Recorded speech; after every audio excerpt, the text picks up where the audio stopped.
Welcome to Beyond the Closing Table with Setco Services.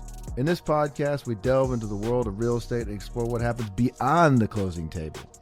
Join us for insightful discussions and expert interviews that will change the way you see real estate transactions. Welcome to Beyond the Closing Table. I'm George Brandon Jr. with Setco Services, sponsored by. So, today we have Tiffany Edwards. Hello, Tiff. How are you? I'm so great, George. Thanks for coming. Well, I've been over to your house plenty of times, gotten you drunk enough that you finally extended this offer. You know what? I appreciate that about you. It only took a whole bottle of tequila. And now here I am. And we're off to the races.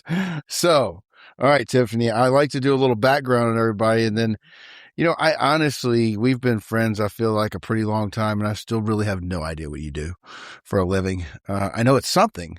And you work, because I know you work hard, but we're going to get into that. So where are you from? So very much like a lot of your guests, born and raised in the Okaloosa, Walton County area. Absolutely not. Well, from the Chris and and Justin, a couple of them that'll claim it. Yeah. Maybe I'm just young enough that they've been here the same amount of time. There you go. There we That's go. A great way to look at it. So my mom moved down here 40 plus years ago, started a vacation rental company. And so I was one of the first who kind of grew up in the Destin area. Went to Destin Elementary, moved on over and decided that it was a pretty small area. So I was going to go on out and went to Georgia for a little while and moved on back to Florida. Well, we're not going to skip over that just real quick. How did your mom, what brought, if 40 years ago, the Panhandle wasn't quite what it is today, what brought Miss Jeannie Daly here since I know her? Yeah, well, and you can bring this up to her because at that point in time, no one even knew what a vacation rental was. And she started that company here. But a large part of it was her roommate brought her down. Her roommate was an interior designer. And she decided to go work for a developer who was starting to develop homes here in Walton County. Okay. And they weren't moving very quickly. My mom had made a suggestion, maybe you should rent some of these out. And that's how it all started. Really? Yeah. What development? Port of Call. So Woodland Shores, Port of Call over in Miramar Beach. Okay, area. Yeah. Mm-hmm. Interesting. Yeah. I didn't know that. All right. Well, gives me more ammo to throw at Jeannie when she comes on the podcast. She had to get me really drunk to ask her. So, you went to Destin Elementary and then Fort Walton High School? Yeah, that's all really that was there. Did you did you play any sports? I did. I played volleyball pretty competitively. Of course. Yeah. I mean, when you're 6 feet tall on a good day. And but realized that, in fourth grade or probably early on that I wanted to get into the political arena, and Georgia had a really great program for that. So I had decided really young that was the only school for me. Okay.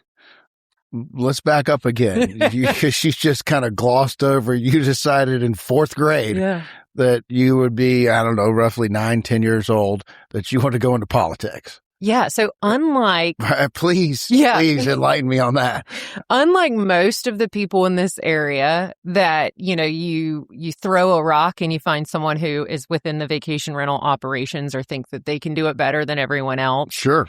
I had decided that wasn't exactly the business that I wanted to get into, and always had a love affair for politics, and thought it was just really intriguing that you could be a part of a process that actually changes laws for the better and community oriented. So I had a lot of draw towards that, and decided really early on, started interning in high school, working with elected officials and on campaigns, and trying to figure out what sector of the political world I really enjoyed the most. Was there something that happened in elementary school that triggered this passion? Was there a change that needed to happen at Destin Elementary that you had to politic for or anything? Or if we got into therapy, there might be this subliminal. I don't know.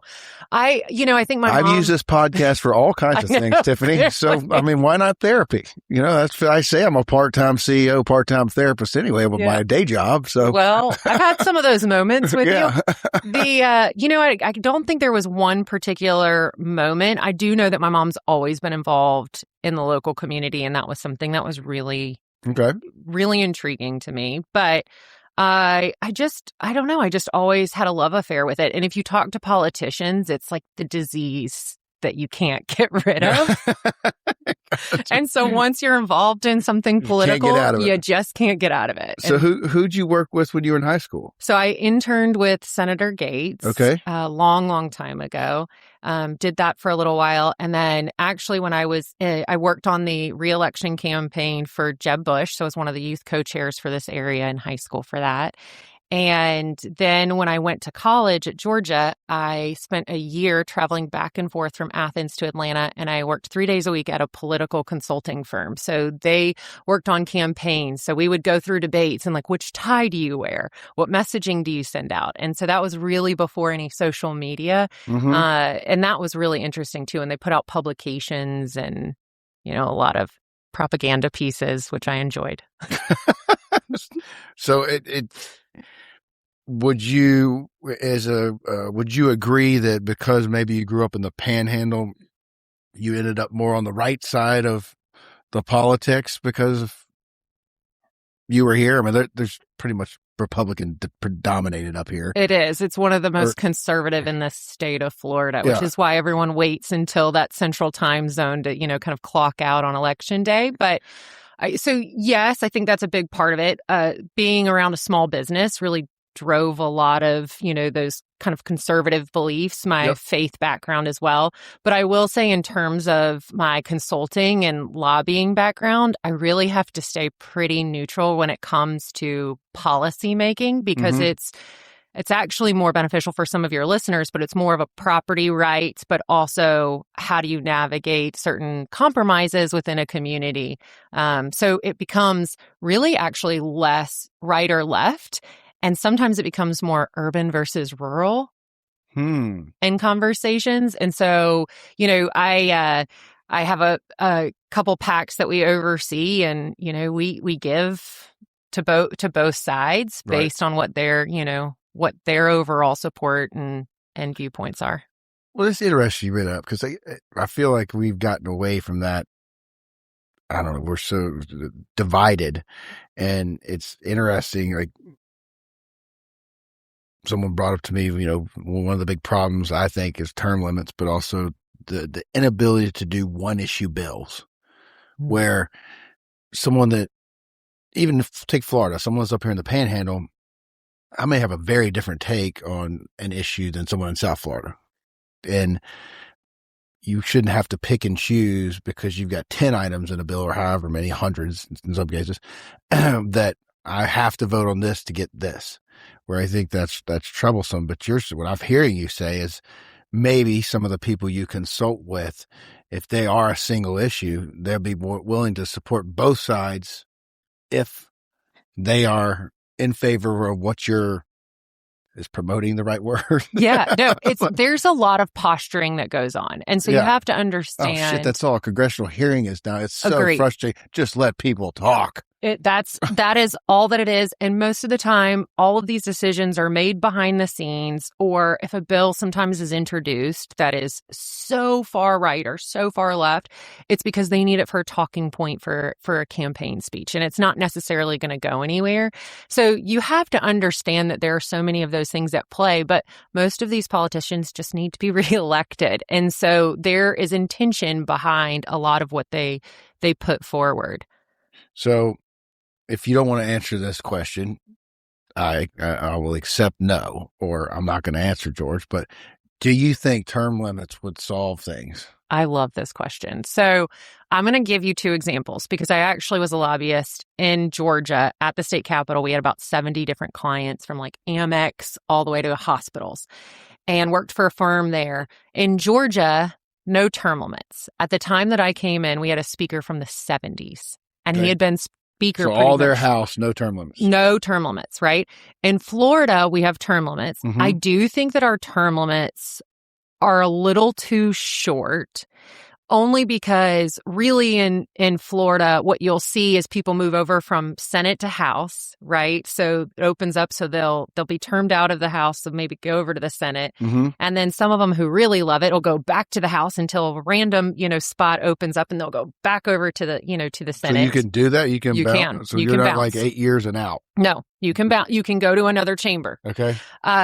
Or you can go to another district. So we did have one of those examples this year where they won an election, another Senate spot opened up. They returned back to the Senate, but in a new district because they had been termed out. Okay. But in Florida, everything is ran, or not everything, and I don't want to discredit any of our legislators because they are very smart in Florida, but you have staffers that have been there forever who historically know everything there is to know or why a bill went a certain way or language. And there's some value in that, but really you need those legislators. The first couple of years are them just kind of getting their bearings. Mm-hmm. And so you need some of that. But I do think term limits are important to have. So you hit on one of the arguments that has been, and I didn't mean to rabbit hole this, but I knew we'd get into a political discussion. That's why I wanted to have you on here, whether I was drunk when I asked you or not. I've gotten into some colorful debates, constructive, with people on both sides of the aisle. Mm-hmm. And someone that I know that's pretty involved in the Democrat Party side, one of their arguments is there's not enough time for them to learn the system. And that, let's say you did 12 and 12. Congressional, 12 years, 4 terms, Senate, 12 years, 2 terms. So my argument is if you did 12 years in Congress and you then if you were good enough, you get elected as a senator of your state, mm-hmm. then you may move on to cabinet or president, right? Okay, that's, 36 years of being in a career, if you will. I'd say that's a pretty good career. And if you're in the same job role after 40 years, mm-hmm. that doesn't work usually in corporate America. At least at an executive level. But anyway, one of those arguments was that the staffers would run Washington. And I found it intriguing. I don't really, you kind of briefly explained it, but I'm like, how can they just run Washington? That's just saying that the system's so broke, we can't fix it. And that's where I feel like, well, everybody's like, well, we can't do it. Now, granted, they'd also be voting themselves out of jobs. Well, and you have to think too, it's only a few staffers, and really it's the same staffers, because especially in DC, you have a young group of people who financially just can't make it. They live off of the free receptions that lobbyists host in the middle of, late at night, or the chamber chicken luncheons. Like, okay. That's what they live off of. But it's such a different, like, power hungry pull. The people who run it, whether you have term limits or not, are the staffers who've been a part of a committee for a very long time and helped run that committee as a staff member. Got it. So I do think that there's not an individual congressman or senator staffer. Yeah. So I think usually from that level. Yeah, absolutely. Yeah. Okay. And a lot of people come and go. But to your point earlier of 40 years, if I'm staying linear for 40 years in the same position, because it's not like you're really moving. You do get a little bit more, you get more power, but power is also through who you create an alliance with for a long period of time. So well, you also have so many IOUs, you can't really do anything. And that's where I really see the division has come up, is that we have a mutual person that's running for Congress in our area, which I don't believe he is lock stop. If he gets elected, he will just step in line. Mm-hmm. But I guess as a junior congressman, new, whatever, you come in and you either get in line or you don't get any money, or, they push you out. You don't get committees. There's all these rules. So everybody just votes on party lines. And some of those votes have nothing to do with Northwest Florida or whatever district you're in, even some things in California. So that's why I see the frustration, and it's just creating more division in our country. Yeah. And I think everyone comes in with this, really exciting. I'm going to change and I'm going to bring so much back for my district, but there are concessions you have to make. Yeah. And I remember the first time I came in my first session in Georgia, it was so disheartening because I would see these freshmen, senators or House members come in at the state capitol, and I would slowly see, some changes. And a big part of that is because you want to get reelected. Yeah. And so, there's the majority whip for a reason. There's a minority whip for a reason. Like, you have to make compromises, but it's important to understand too that everyone has to make compromises. I mean, I think that's politics in general. Mm-hmm. Today, it seems to be. Yes, absolutely. We have a very polarizing president who, you call it Trump derangement syndrome, whatever you want. But I was listening to Joe Rogan and how him talking to Kennedy, which is really intriguing, some of the things they're trying to do, but it's just like things that maybe the Democratic Party was all for, and then Trump comes out and says, no, that's good. Well, it's immediately bad. And that doesn't, I don't know, it doesn't set well with me. Okay, let's go back to you. Okay. So you ended up at the University of Georgia. How was that? How's being a Bulldog? Well, it was great. I had to come back to, I had a lot of fun. Let's just say that. Grateful Facebook wasn't around during that time. Good stuff. Did you graduate from Georgia? I did. Yeah. Okay. So I did. I graduated, 4 years, and I double majored. And like I said, the last year I left and actually went and lobbied at the state capitol in Georgia. So did you finish from Atlanta? I did. I finished from Atlanta. So I took my last hours and wrote my thesis. I had to write 2, and went to the capitol and lobbied with a lobbying firm. What did you major in? History and political science. Really? Which is very limited. My husband has told my kids they're not allowed to do either. But yeah, history, and with Chinese focus, which is I couldn't tell you one thing about that now, but it was really important for me to understand back in the day. I was actually a very good student in history, but more specific to American history. That's right. Why would you pick Chinese? I just felt like with the growing power that they have, I wanted to understand what the culture and what has all precipitated decisions that were made, Nixon coming in.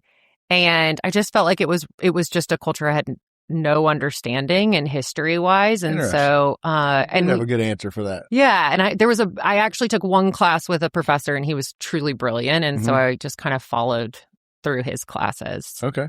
All right. So what were you lobbying for? How's it work? You decided, I want to be in politics. Yeah.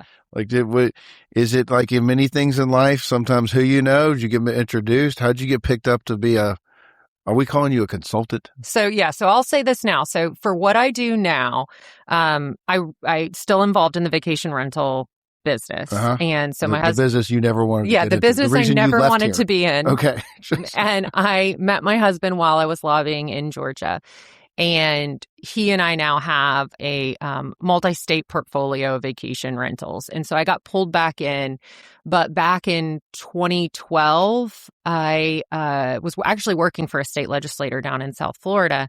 And that was the first time that the vacation rental industry started to notice that they needed to be a part of governmental affairs conversations. So at that time, the hotels were trying to create commercialization rules and regulations, state law, and put it on properties that are vacation rentals. So fire sprinklers in homes, right? So your realtors that are listening to this, that would be devastating, right? Right. So fire escapes, whatever those may be. And so I started working from that perspective within that vacation rental. And that's why now I am more of a consultant, because I don't register as a lobbyist in everywhere, because I'm giving talking points, guidance, strategic planning, initiatives, grassroots campaigns to operators all over the country, but I'm not directly working with a lot of those legislators or elected officials. Okay. Now, when I first became a lobbyist, it was a lot of it all through networking. And I have to be very conscientious, because I feel like there's a lot of young girls out of, college that become lobbyists because there's some type of, image. I'm 7 feet tall. No one, is coming to say hello to me. But I think you're lovely. Well, what are you thank talking you, George. about? But I am. You also command a presence when you walk in a room. It was very nice. It was very nice being because at that point I was one of the absolute youngest, if not the youngest, in the state capitol. But I always looked down to elected officials because of how tall I was physically. So hey there, little man. Yeah. So it was just a little different. So it was through networking. I had actually started interning, and the firm that I worked for had never taken on an intern full time. And luckily I was just able to come on full time. Okay. And a lot of lobbyists usually become lobbyists and truly become lobbyists because they've worked in-house somewhere, or they've been a staff for someone of high stature, elected official, and they have those relationships. So lobbying really needs to be, you understand how to read, legal jargon, and then also you have the relationships to back it up. Okay. So you're connecting. Correct. What is a day-to-day for a new lobbyist, or a lobbyist in general, I guess? Yeah. Just for people. I mean, I truly don't. I mean, yeah. I know what to do, but what do you get up and do? Well, they only work a couple months out of the year. No, I'm just kidding. I'm just kidding. Shocking. There are seasons, but they're very expensive. Or, we had a lobbyist in Texas that I worked with for years, which, by the way, is to me, the most expensive state to have a lobbyist. And they only have a session once every 2 years. And so, during session, it is working 14-hour days, 16-hour days. And it's, running around, it's meeting with staffers, it's going to committees, it's having drinks after, connecting with other lobbyists, connecting with other elected officials. In the off season, that's when you're building relationships, you're setting up fundraisers, you're going and meeting people within their district. So why would I guess, lobbying firm set up a fundraiser for? Are you a specific candidate, a PAC? Can you do that? Most elected officials will have a PAC. Right. So they'll have several different accounts, but the best thing for you to do is to have a PAC. Now, every state, we have a PAC that I oversee in Florida it's called the Florida Professional Vacation Rental Coalition. We started it after COVID, and we did it because once everything shut down, there was a group of us who worked constantly ringing down, every phone call to Governor DeSantis. And luckily, because I had worked with a couple of elected officials at that time, was able to call in a lot of people and work with a group of stakeholders, because I work with governmental affairs of Airbnb, Vrbo, key data that's located in our area.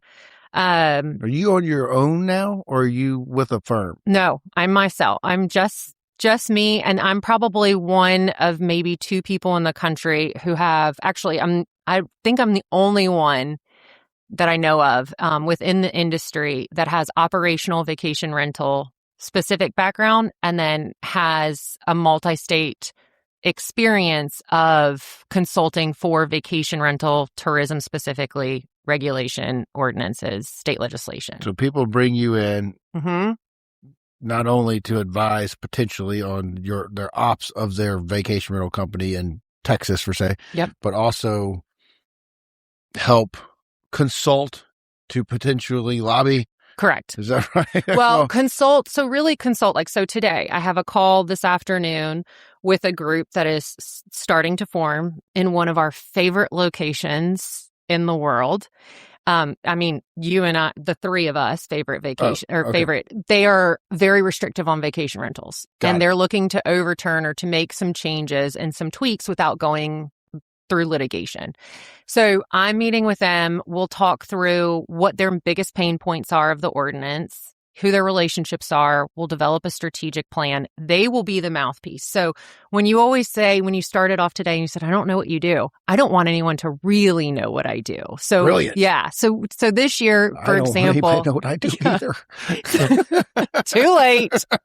You're a closer. That's what you do. Closing something. Yeah. But so this year for Florida, I've worked on 2 bills that I won't even talk about until probably 10 months from now. Oh, good. Because I don't want anyone to know that we've Ask Tiffany back in 10 months, please. Yeah, that we've stopped a bill and it's because we've been involved or that we're sneaking something through.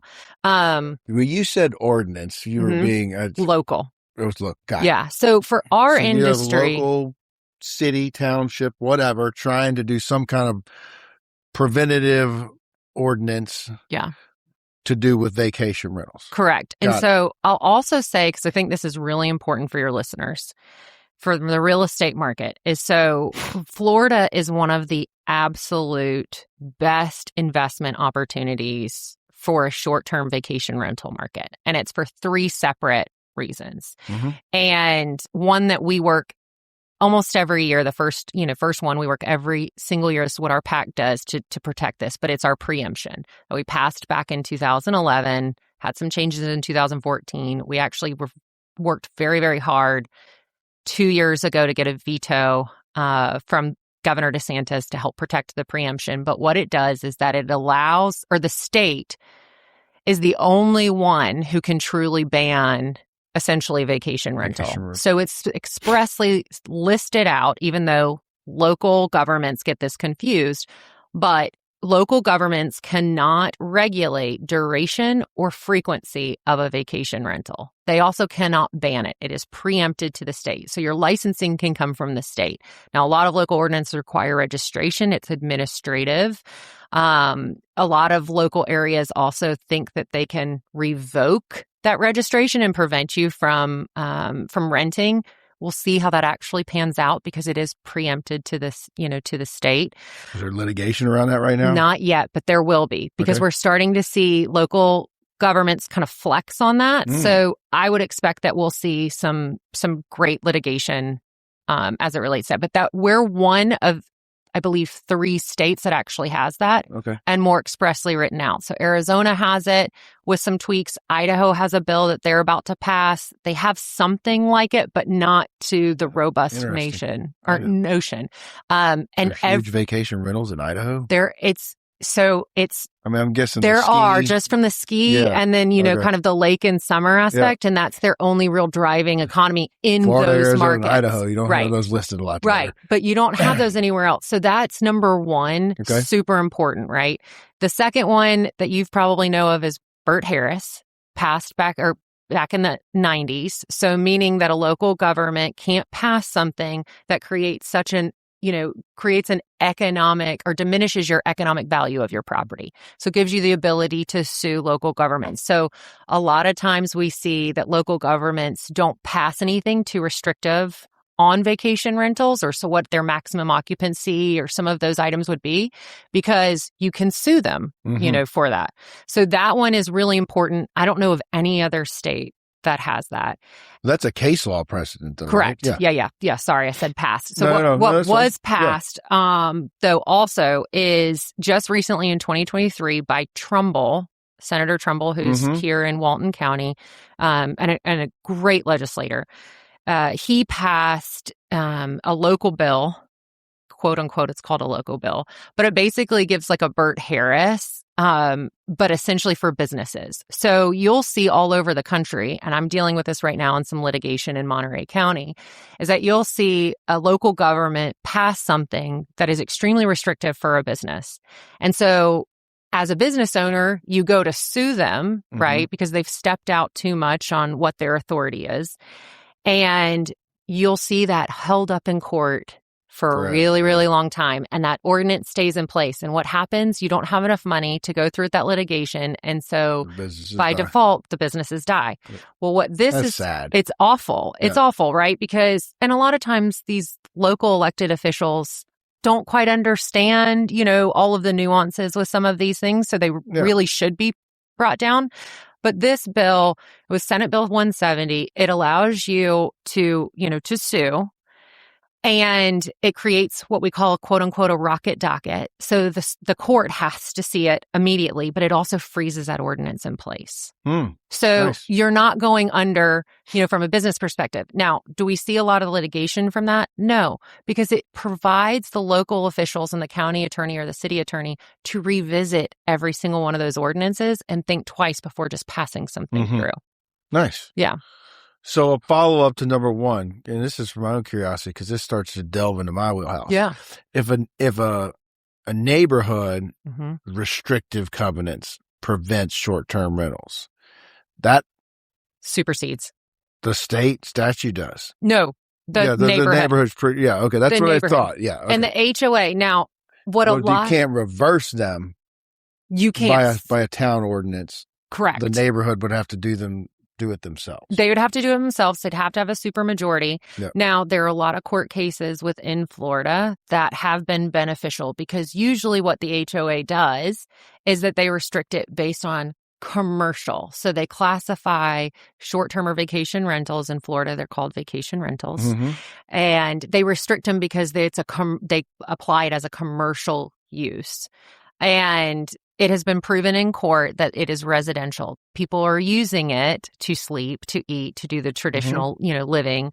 And so HOAs can't just arbitrarily make that change in the covenants or provide some type of grandfathering. So for most of the HOAs, the only way that would be changed, if it's not already, is over a supermajority. Yeah, actually changing the restrictive covenants. Mm-hmm. Okay. Cool. All right. So wait. We go back to Georgia. Yeah. Okay. Then what? I'm enjoying this. I'm going on a tangent. Yeah. No, this is great. That's great information. A lot of people don't think about this stuff. They just come down here, they vacation or buy a house like, oh, everything will be hunky dory. Mm-hmm. We want that to be that case. Right. But like I use the term, short term. Yeah. Because take my neighborhood. Yeah. You can do rental, but it's 6 months minimum. Right. So that minimum or what they call short term or more than short term, it doesn't really fall in the vacation rental anyway. By state statute. Yeah. So they've just copied state statute, which is 6 months and 1 day is considered long term. Mm-hmm. Now, in California, we're 30 days. So a big part of our portfolio is rentals for 30 days because the Bay Area will rent for 2 weeks, within that 30-day time frame and come up to Monterey County. But for here, Florida got it right. And they did that 6 months plus 1 day. Well, I think we're proving that every day. Yeah. That we're way better in California. I would 100. Don't even get me started on Hawaii. Yeah. Well, you can start with a balanced budget and work backwards. I do want to hit some of you. So you said you and a group of consultants worked during COVID with DeSantis in his office. I think he did a great job, and I'm sure there's many people behind the scenes pushing to open the state back up. And, in retrospect, it was just a bunch of bullshit. But what did you guys do to convince him we need to be open back up? Yeah. What angle did you take? Yeah. Is it purely economic? Is COVID bullshit? I mean, what was the angle? And feel free not to use my adjectives. Yeah. And this isn't being recorded, so I can be really honest. Yeah. So, I will say, I don't think I've mentioned this either. So I did consulting for several years for a international association for vacation rentals as well. We'll get there. Yeah, I keep going back and forth. Hold on. Okay. This is important. Okay. So because of that, I had a really great network of stakeholders who had access to an incredible amount of data. Okay. Really what happened during COVID, which a lot of people don't understand, is the office within Tallahassee, won't say specifically, which offices, but there was several offices that felt that their data proved that an Airbnb down in South Florida was what brought COVID to Florida. And there was major concern. I never heard that. Okay. There was also some elected officials who did not have a very good experience with one of their vacation rentals. So they didn't really care about just reopening it right away. So you'll notice that hotels, bed and breakfasts were open. We were closing in on Memorial Day weekend, but everyone was trying to figure out, and this is how do we reopen safely at that point, because everyone is so, stressed out. So what we were able to do, and what you need to do as a lobbyist, is when you're talking to someone, what do they care about the most? And you need to make sure that you're the best person that can provide data, or you can provide data from someone who is the best person.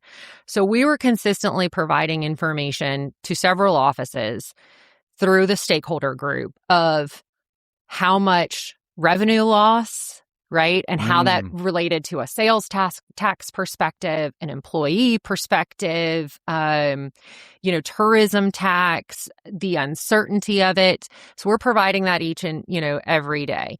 The other thing that you have to be able to provide is the example of what the steps are, what a language, an ordinance or legislation should look like. You should always come with some examples. Mm-hmm. And so for them, it was, well, how do you open this safely when people are under listing sites, right? Yeah. And how do you have, at that point, the local governments have some say and control? And so working, together with a lot of people, we kept pushing what our safety protocol was to reopen. So the health standards, the medical grade, equipment and cleaning guidelines that we worked with our international association and pushed out.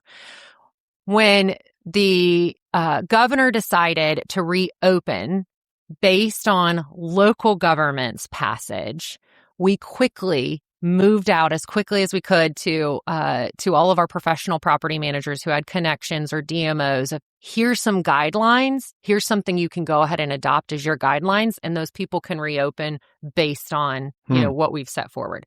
So everyone kind of had a win there, but then we were all having to follow the same protocol. So really when it comes down to talking to elected officials, it's data points, it's talking points that they have, so coverage for their constituents that are either in opposition or in support. Mm-hmm. And then it's having examples of how do they actually transition into that decision and having language. So what wasn't there was a delay or was it spaced out? Because each local government had to vote to reopen. Yeah. And what that process would be. So Walton County, Okaloosa County was ready to go, and so and I'll say the Panhandle, this is another good thing for your listeners. The Panhandle is a very powerhouse. We always have a lot of elected officials in the Panhandle.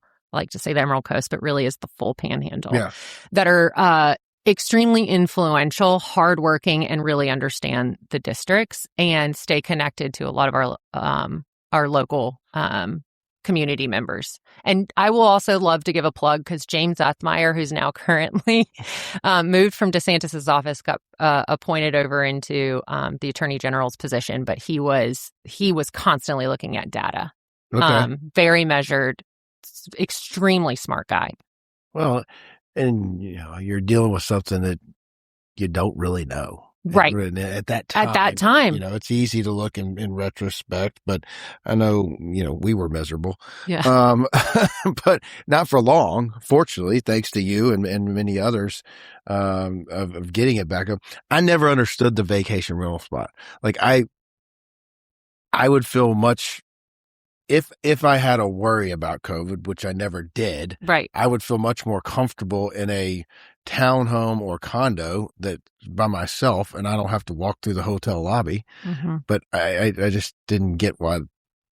Well, what took so long? And I'm sure the hotels have a big lobby too. The hotel, yes, they do. But what's different now is a lot of the hotels are actually offering vacation rental accommodations. So we actually list in 2 of our businesses on Marriott. So if you go in and you have points and you can use them on a home within the Marriott, brand, really? A lot of them are sometimes our homes, Okay. So a lot of hotels are getting into the market. Actually, we're right now testing with Hyatt to see if we should list on their platform. So what is the benefit? Exposure? A lot of people who they take a piece of the action? Yeah. So they get a fee. But they also need to be able to offer separate types of accommodations because the trip is different. Your guests are a lot of times the same, right? So Ben and I stay in Marriott's all the time when we're on at conferences or it's just the 2 of us. We want to bring in a family or another family. We want to stay in a home, but we're loyal to the brand. So we'll try to look at something for Marriott. Yeah, okay. So they're starting to move that, and Expedia's, toggling in and bringing with their purchase of Vrbo, they're offering homes and, hotels, and they provide a reward system. So they want to be able to offer that inventory altogether as well. So interesting. I never thought about that. Yeah. So hotels were big during that time, but also there was a lawsuit that a couple vacation rental operators, before we reopened, sent something over to Tallahassee to sue the government because they weren't open. And let me tell you, lawsuits are your absolute last choice. You should never start out with that, especially when you're in the middle of compromising conversations. So you're tactfully saying that was not the best that was decision not on their a good part, decision. because it just pissed people off? Correct. Got it. Okay. All right. Now, back to Georgia. Yeah, back to All right. Georgia. So you're doing not vacation rental, but still in the lobbying wheelhouse. Where did you go from there after Atlanta? Yeah. So after Atlanta, I actually met my husband at a conference, at a property management conference. So you were doing property management before y'all met, not operating, but No. No. I was actually, I think at that point I was still working. I was doing the political consulting marketing, was working with that firm while still going to school. But my mother, who will be coming on, is very cost efficient. And I was in Atlanta. So instead of paying someone to go to the conference and man a booth, she said, you know what? You'll get some extra groceries for the weekend. I'll put you up in a hotel. And I was like, this is great. Okay. So I went over there with my J. Crew electric blue, 12-inch shorts and stood at a booth. And that's how I met my husband. And so we actually talked about vacation rentals and politics. He was the only politician that walked up that you looked up at? Yeah, I know. But he was at the conference. And so we talked for a very long time and then, dated and got married. And that pulled me back into the vacation rental world. Because at that point he owned, I think, 2 or 3 vacation rental companies based in Sanibel Island. So I went and worked for an elected official down there. But that was when I started getting phone calls of all these property managers saying, there's fire sprinklers. What am I supposed to do about fire sprinklers? And I know that you used to lobby and you work for an elected official. What are we supposed to do about this? And so that's when I kind of started lobbying more so in consulting for vacation rentals specifically. What you mean? The state of Florida was trying to pass something to put fire sprinklers in homes? Correct. That were specifically on a vacation rental program? Correct. Got it. Okay. Correct. Got it. I follow. Okay. Yep. All right. So you're collaterally drugged back into vacation rental. Who were you Can you say who'd you get a job with in Florida? I worked with Senator Lizbeth Benaquisto down in South Florida. Okay. For a couple years. How do you go about getting a job like that? You're a lobbyist in Georgia. Yeah. And Georgia, South Florida, that's like 2 different planets. Well, and I had they are. And I had interned for Senator Gates. I had built up some relationships with with different professors because I loved it so much. So I was always working and there were always internship opportunities at Georgia. So that's how I kind of landed into the political consulting and then started off with an internship lobbying. We had, like I said, I think previously, we had about 72 clients. So you'll have, Publix was one of our clients. Okay. Well, Publix handles the Southeast region, right? So the person who's in Georgia also is in Florida. So there's always so many people who know people. So when I moved back down, I think at that point, Senator Gates or President Gates had introduced me for the opening with Benaquisto. Got it. And I had also worked on some campaigns for some other legislators. So I had some background. But really I would say if anyone's interested in lobbying, you really should work for an elected official first. 1, to develop those relationships, but 2, to see what it's like when they get the backlash. So when, you have to respect their non-negotiables. And working for an elected official and having to sit in with constituents and seeing and then also looking at what they have to do on a campaign perspective, it's really important. But you build a lot more credibility. So when you say the backlash, you're talking about sitting in a room and constituents that are not happy with their current representation. Correct. Yeah. It's like an HOA meeting. Yeah. They give them the business. Yeah. Okay. Oh, yeah. Yeah. And they line on up and you get the same people who call every time. So, yeah. It's a squeaky wheel. It's not any different in politics. Huh? Yeah. Okay. Yeah. Got it. All right. So just tracking, you are now consulting Mm-hmm. Or, excuse me, you're working for a state representative. How long did you do that? And where did the transition to consulting for vacation rental come in? Yeah. So, did that for probably about 2 years or so. And then I actually got pregnant with my first child and had some complications. And because of that, and Ben had then sold his business down in South Florida. So we didn't really have a need to stay in the Naples, Sanibel area. We had some lovely friends, but our age demographics were several boxes different. I'm picking up what you're putting down. So we moved back up to North Florida, and at that point in time, it was just starting to get a lot hairier around the country in terms of local ordinances and things popping up for vacation rentals. So I would start getting a few calls. Can you help me here? Can you help me here? And then I forget what actual year it was, but the International Association, so Vacation Rental Managers Association, called me up and said, we're looking to beef up our governmental affairs program, but also all the projects, studies that we're doing. We're going to build out a huge fund to help, send out grants to local alliances. Would you be willing to come head that up? And so I started doing that. And then that kind of turned into, that was 2019, COVID hit.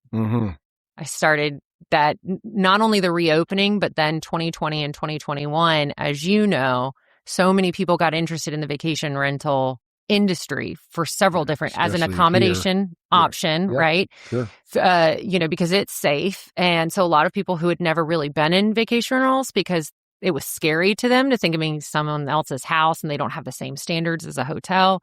They got that exposure, decided they liked it. There were also people who had been cooped up that wanted to be with family. So we saw a trend of people traveling with a lot of people, or multi-generational. So those accommodations helped with that. But then we also saw this influx of cash into the market. And vacation rentals were an opportunity for people to say, I can enjoy my home, but also use it as an asset and an investment. And so that really came into play.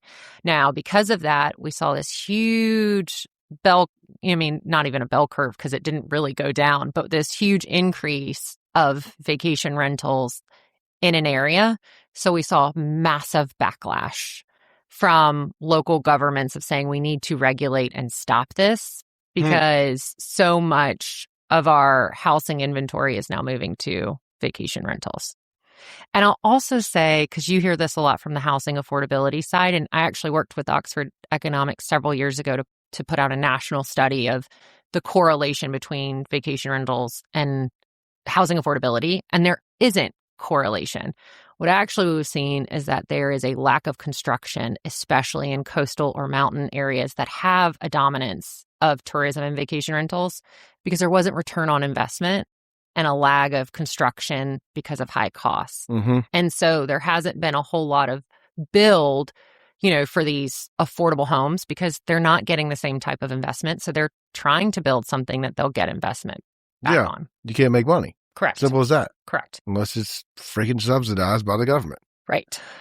I don't get, I guess in an area like where we sit today, I'm sure you're going to have people that some people are just unhappy, but, it kind of goes down to the beach access stuff and go down that rabbit hole. But, this area only has one driving industry. All the other ones feed off of it, including ours. Yeah. And that's tourism. Absolutely. So I can see in craziness like California where they're, trying to ordinance things to death and limit it. And I've seen some of the, headlines briefly, but in this area, I just don't see the huge pushback. Do you have a lot of pushback in Florida? Or were you having to deal with that, or did you just become the expert and have to start dealing with it nationally? Yeah, no. So Florida, there are some pushbacks. There's also some areas where there have been bans, but that's because they put them in place before 2011. So like Key West is one. Well, they're just and nuts. it's, yeah. You and I have can't a build- business there. So that's a real, Well, you had it. yeah. Well, yeah. we know each other. So, but didn't they ban building, period? So, I mean, it's just limited. I mean, you think about the stamp print of what Key West is, and you have so many high-end international travelers that come there. It's just it's a very expensive place to live. That's just never going to change.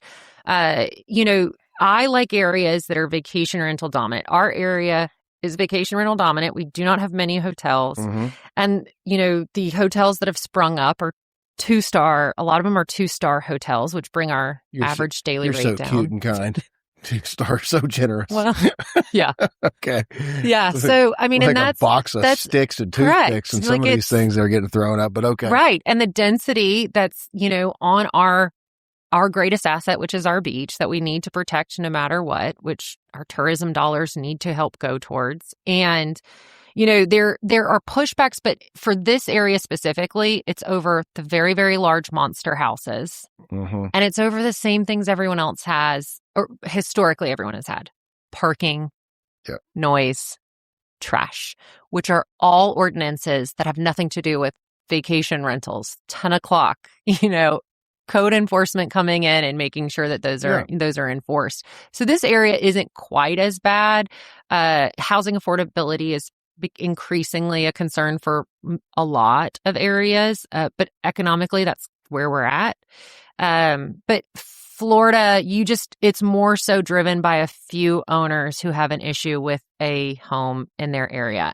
And I will also say too, you've probably seen this, but the market has shifted where if you're north of 98, you shouldn't really be renting as a vacation rental. I'm probably ticking some realtors off right now by saying that, but I don't agree. That's where some residential, and I'm very firmly, or I'm strongly supportive of homes that the market shakes out, that the homes that should be residential are not going at this stage in the game, aren't going to really be attractive to people going on a vacation rental. The market will dictate that. Correct. Yeah. And I agree 100% that it's like, you're always going to have some unnecessary squeaky wheels. That's comes with home ownership, and especially you throw HOAs in the mix. Yeah.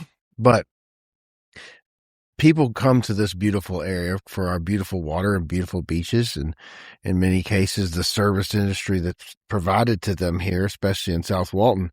But there's only going to be a certain demographic that's going to park a mile north of the beach and be willing to drive to it with no parking. Yeah, and our county's doing its best, but that's probably a whole nother podcast for us to talk about our local facilities versus beach access.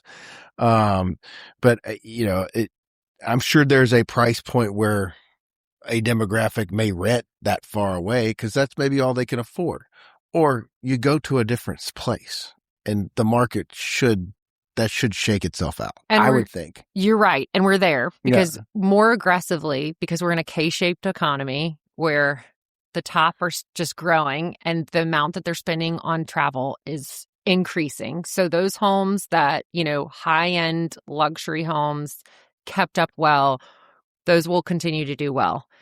The K-shape, and unfortunately, the 2 stars are the ones that are further away from the beach. Those people are not going to take advantage of that. And we're seeing a lot of that now, and especially because you're seeing these, 2-star motels pop up. So why not go there? You're closer to the beach at that point. It's a market dictation there too. I mean that, there's a, how do I say, there's a hotel that starts with an L and La something next to my office and someone know's office. It's $600 a night in the season. Mm-hmm. And it is what you would call maybe a 2-star. I don't know if it's maybe 1.5, but yes. Which is shocking to me, the prices they get, but people are paying it. They're staying there. So, all right, where is the future for vacation rentals? Is it positive? Is it going to be up and coming? Are we growing? What are we doing? Yeah. So I actually sat down because believe it or not, I have a podcast as well, but it's about 20 I minutes get each. chastised for being the drunk one asking, and I haven't been asked to do anything. Well, yeah, it's not my comfort zone by any means, but You're doing great. Bill, thank you. So we actually sat down with the COO of Expedia. So he's based out in London, and Greg Schulze, and he's fantastic. But his predictions in terms of, the growth for vacation rentals is, billions we're going to see. Now, do I think that means that we're going to have a lot more inventory? No, I don't think that that's the case. I think we've kind of hit, we'll have some growth, but I think most areas throughout the country have really stuck to their number and their percentage of inventory, and are going to stay that way. What I see for Walton County, there's always growth. And that doesn't mean more construction. It just means that this area is not going away. To me, it's one of the safest markets. This area is dependent on vacation rentals. It is a drive-to market, and our activity is free, which is the beach. Mm-hmm. So it gives discretionary spending no matter what the economy is to go out and go to restaurants or cook in instead of going skiing. We're seeing this year right now, because of snow and because of the economy, mountains have really been the big losers this year. Yeah.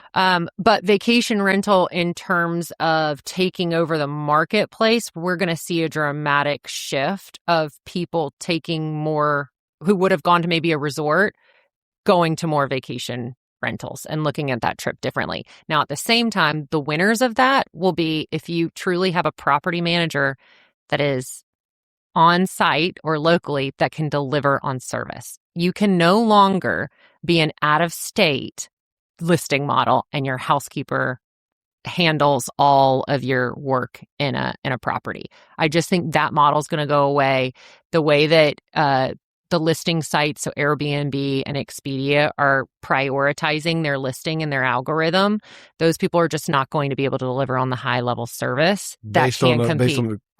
Based on the customer, like the customer service experience or service level experience. Service, how quickly you're responding, if they can get something quickly back to their property, how high end, are they keeping up with the property at the same levels? These are all these are all the factors that are going into that rating system within the Airbnb, lesser point of Booking.com, but Vrbo. So you really need to have someone who's managing that.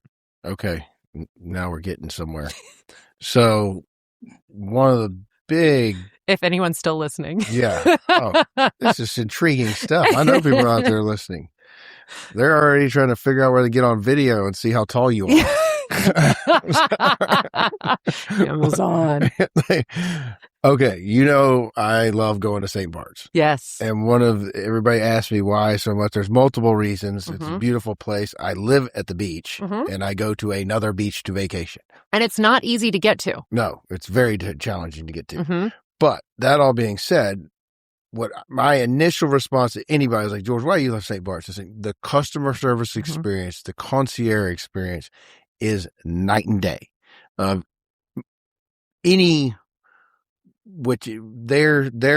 have hotels, but right. they're more like this area where they're few and far between. They have a couple of resorts. They're very quaint, smaller, but most of that island is what we would consider vacation rentals. Yep. And the customer service and concierge service is impeccable. And I have never had that experience in the States. So that's why can't we do that? Like, is it you're an operator and a consultant? Yeah. So I will actually where can we go to get that service? I'll have to clip this and send it to our team. So our team over at Sanctuary Vacation Rentals in Monterey County, Carmel, hits it every single time. But the way that they've set up their structure is that we have a closet that we provide like all of our refills on items. So when, first impressions are so important. So we have fresh orchids in every single room. We have multiple layers of bedding. But when you first walk in, there's a cheese board of local cheeses and a wine. And, we've curated this. Our reservationists have spent a significant amount of time asking questions, figuring out more about your trip. And then anything that you could possibly need is in in the property, or we have enough information that we direct. Now, we don't have a full concierge, but in terms of vacation rental, that's really what it is. Now, what I think is the biggest problem is a lot of different issues. One, margins. Margins are small, and they don't have the staff to be able to provide the same high level, service. And I think that has to be a cultural thing that, each business has to look at and do. So I think that's part of it, and logistics. So like for our area, in a really hard peak season, getting on a road and trying to get you things is very difficult. It's extremely difficult. And so it's a business model. That's why we have set up closets in everyone that we can, go and grab, or we have certain depots. But it's a little bit easier to travel geographically in that California area. And even more so like in Hawaii, where, you're an hour and a half without traffic from, different parts of the island. So we can't provide, to that same level. I do think there are enough players that are coming into the industry that is their number one priority, because for the first time in the last 2 years, we've had software capability to help proactively provide those communication tools of expecting what a guest would need, and then putting in the actual financial resources to have people service that. Yeah. Okay. But I would agree. I mean, look out for it, but it's going to be, there's only a few players that really hit the mark to that St. Bart's level. I think, it could definitely be a differentiator for a company if you could pull it off. I get the margins part. Yeah.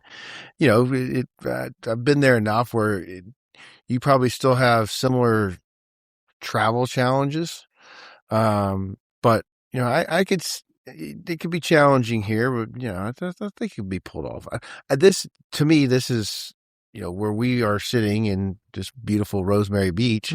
It's the pinnacle of North Florida. Agreed. As far as vacation rentals, et cetera, et cetera. So another question, and I'm not going to harp on St. Bart's, but their model there, if you're a homeowner, you don't have contracts with the vacation rental companies. Do you know this? I don't, but so, is it all in-house? No. Okay. It's any of the vacation rental companies, you call one, however you get connected. There's not a ton. They're a listing site. Well, I don't know. So you tell me, but I can call 3 of them asking for the same house. And then we got to call the owner. And they come, yes, it's available. Here's what it is. They provide the concierge and the service, because it is literally like a 5-star hotel level service. Now, that company you go through provides it, but I could have gone through the company next door with the same house. Is that a model anywhere in the States you know of? So they a little bit in some areas, but most are exclusive. So that's an exclusivity clause. You see that a lot in Europe, actually. Okay, well, that's where this model comes from. Yeah, so it's very much modeled in Europe. French. Right, and they you become a listing site. Okay. So you can host it, but then you have your own team. Like you said, that services. Now you're still relying on someone else's team to probably, to clean and all of that. Yeah, they have house managers and stuff like that. And that comes in. When I break something, they show up, which is pretty typical. Yeah. Well, and so ours, I would say that for the States, you're not going to see that as much because of the additional regulations that are put in place. Okay. And so because most of the property managers want to have that exclusivity. Yeah, you want to contract and they rely on it. I got it. Okay. Yeah, but you see that a lot more in Europe. Okay. Because they'll have properties in France and Italy, and they'll have them all over, and so they become that listing, and then they contract with someone locally to help provide those additional concierge services. Cool. Okay, I want to go back to politics just for a second. I'm always just intrigued by the way Florida seems to be run so well. And where you have businesses in both places, if you need to get that, you have businesses in, let's say, the other extreme, California, and Hawaii, Not necessarily a red or blue answer, but how does Florida, which in seemingly 4 different states in one, seem to be run so much better than 75% of the rest of this country? It's intriguing to me. And I don't know the answer. Are our legislators just better? And it's a Republican House right now, right? But yeah, so But we have the we've- supermajority yeah. in Florida for sure. But we haven't always had that. No, It still no. seems to be run a lot better than other places. Yeah, the balanced budget is huge. Okay. Balanced budget to me is so vitally important. And again, in the budget process, we saw this last year because legislative session went over 45 days for the House and the Senate to come into an agreement on the budget. They actually had to work. Yeah.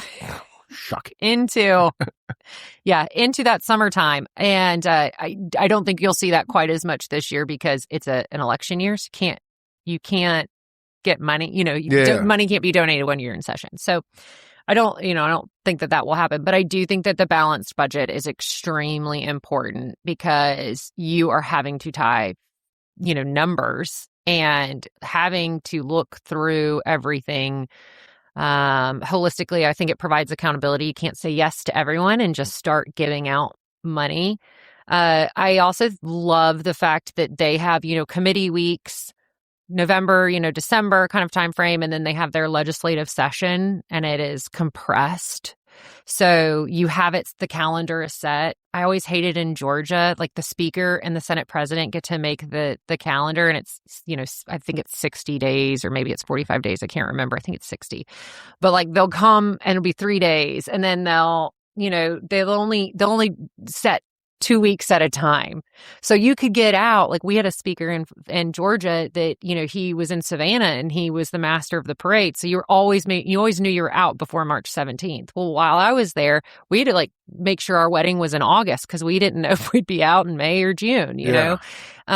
So I do think that there are some of those situations. I also think that Florida overall has a lot of individuals who are small business owners or come from some type of, either it's a medical background and they're on a medical committee.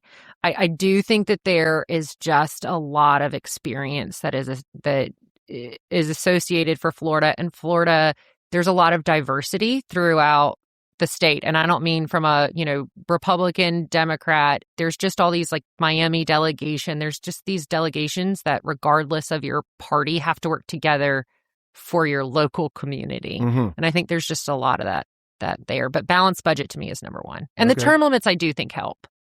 Yeah, because we have term limits in House and Senate here, right? Yep.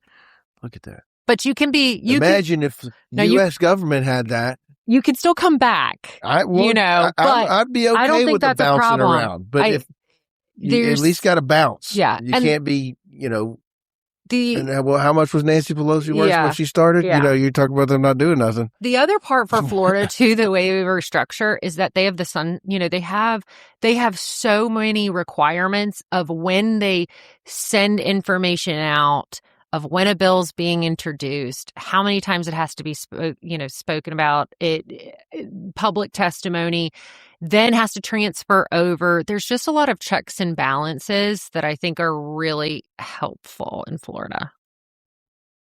It's just a good state. It's a great state. Yeah. Abby grew up here.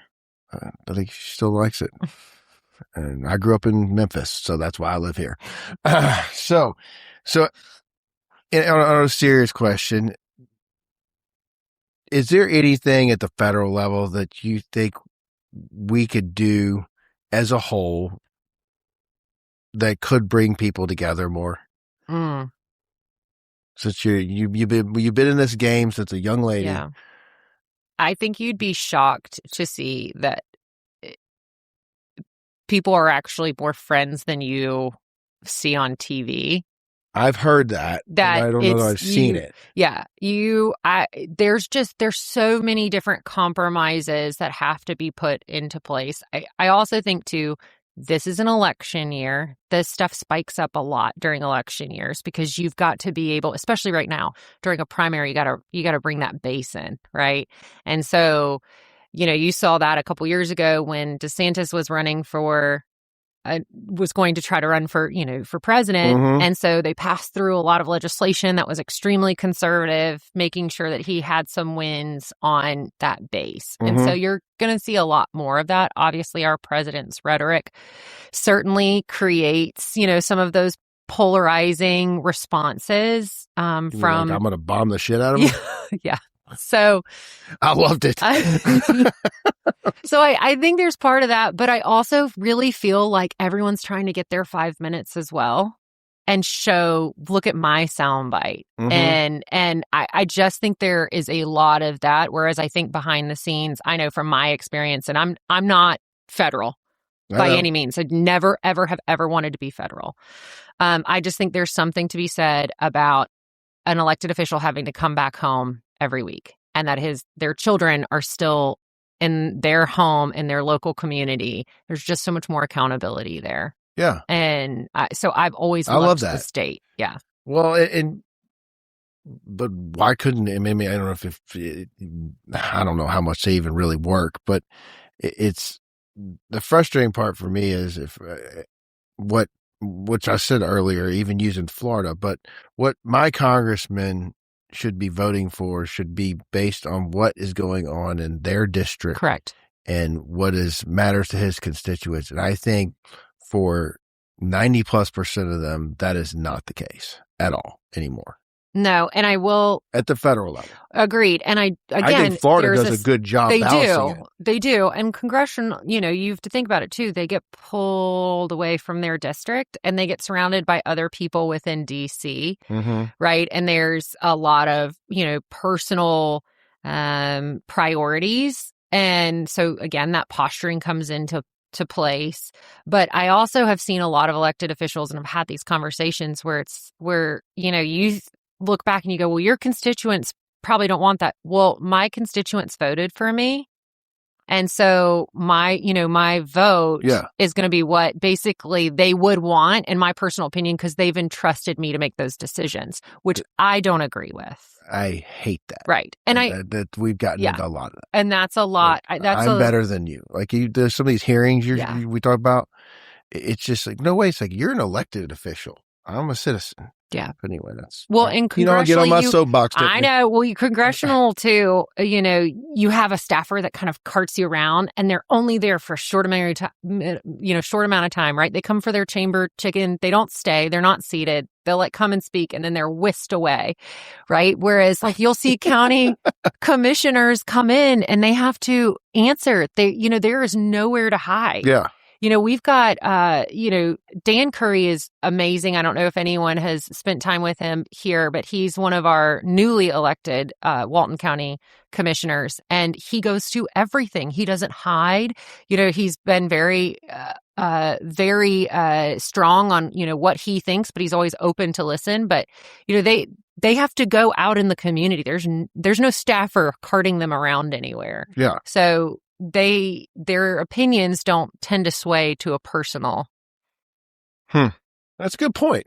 I mean, you're not in it, so you're not getting, as you said, beat up by your constituents or feedback. All right, what's in line for Tiffany moving forward? In line for me, I actually surprisingly have been really big, and this actually goes back to what if vacation rental company or businesses, what that looks like. I have seen more, and I hate to say this, I've seen more private equity being interested in the actual businesses, not purchasing homes. No one wants to purchase homes, right? It's all still those, investors who own, this is maybe their second home and rent it out. But I've seen a lot more interest. I've been on a lot of calls lately for research and doing risk assessments for areas. And so I think that I'll probably end up doing a lot more of that and then just continuing with consulting on specific regulations that are compromises. So how you're consulting the private equity firms, or are you? I do some business. Yeah. So M&A. Are you targeting or? So I'm not targeting as much, but they will call me and say, hey, we're looking at this market, this market, this market. What are your thoughts? What's the risk assessment? What, is this a good place to start spending money. So I think I'll be doing that a little bit more. I still am chair of the Governmental Affairs Council for the International Association. So producing more content for our industry. One, more information that it is not private equity that are owning these homes, right? Mhm. That being a big one. Continuing on the housing affordability conversation, taxes are going to be really big. Because we're going to see, like in Colorado, where there's more conversation about raising taxes for second homeowners or vacation rentals, and what does that look like? And we may see that in Florida if the property tax gets placed on the ballot and wins. So the removal of property tax for homestead. There's like 10 different versions of it right now. Crazy. Yeah. So I hate to even throw that out there, but No, that's okay. I'm sure.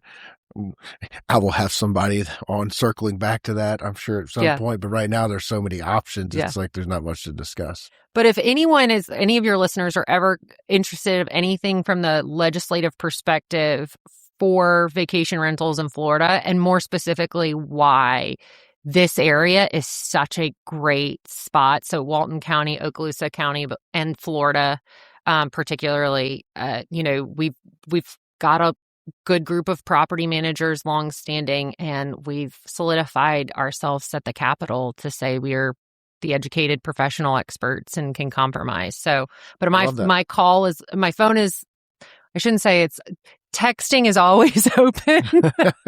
May not call you back, but texting or email, that you can get someone in touch with me. But yeah, I know how to find her.